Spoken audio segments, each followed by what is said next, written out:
Jembatan Cirahong merupakan jembatan kereta api yang terletak di perbatasan antara Kabupaten Tasikmalaya dan Kabupaten Ciamis, tepatnya di Manonjaya, Tasikmalaya.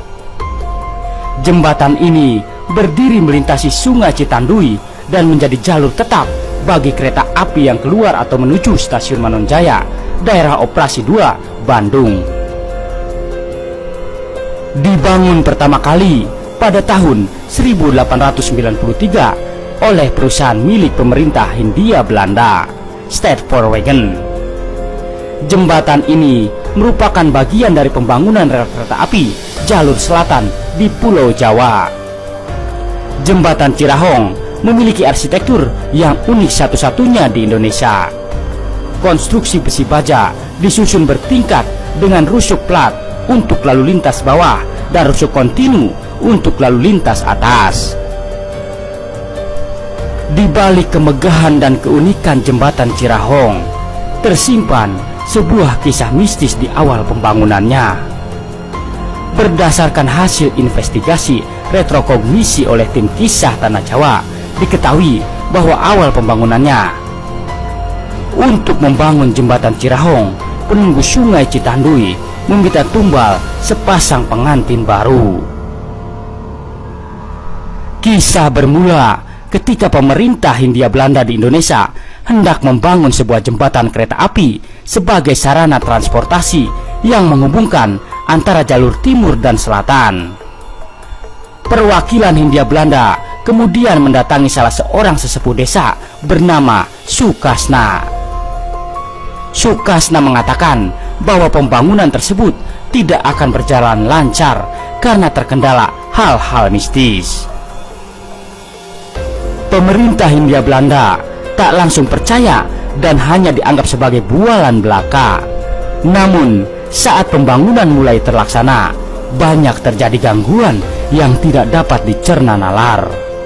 Sungai Citandui sering tiba-tiba menjadi banjir, padahal tidak ada hujan. Hal ini menyulitkan dalam proses pemasangan pondasi jembatan. Pihak Hindia Belanda kemudian kembali menghubungi Sukasna dan meminta bantuan.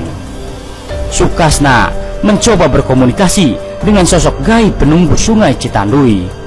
Diketahui bahwa lokasi yang akan digunakan sebagai tempat membangun jembatan kereta api dihuni oleh sepasang siluman ular bernama Nyai Odah dan Aki Bohang.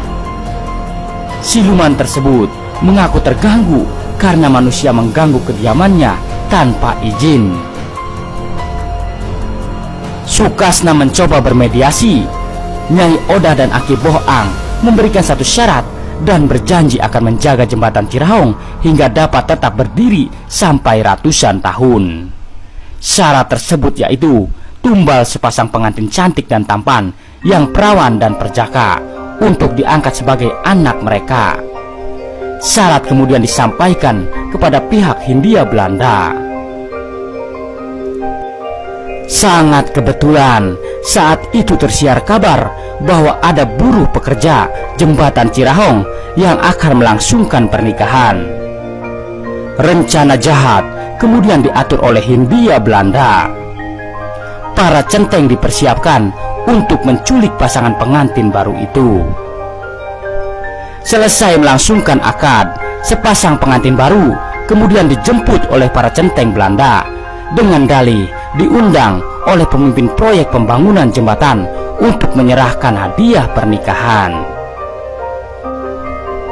Sepasang pengantin ini lalu dibawa ke lokasi pengecoran pondasi jembatan di tengah sungai. Menjelang maghrib, semua ubur rampe dan sesaji telah diletakkan di dasar pondasi.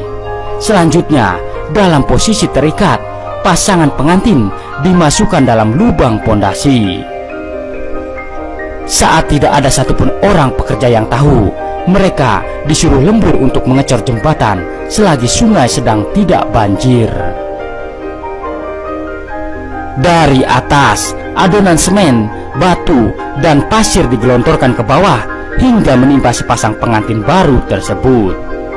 Akhir cinta yang tragis untuk pasangan kekasih tersebut mereka ditumbalkan untuk pembangunan jembatan Cirahong.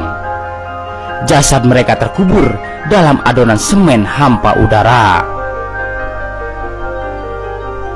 Menurut hasil retrokognisi, sukma pasangan tersebut hingga kini masih terperangkap di alam astral. Tidak terima dengan perlakuan yang mereka alami, sukma sang pengantin mendiami pondasi bagian tengah jembatan, sedangkan Nyai Oda dan Aki Boang mendiami pondasi samping kanan dan kiri jembatan Cirahong. Terima kasih telah menonton. Semoga informasi ini bermanfaat. Jangan lupa subscribe-nya. Wassalam.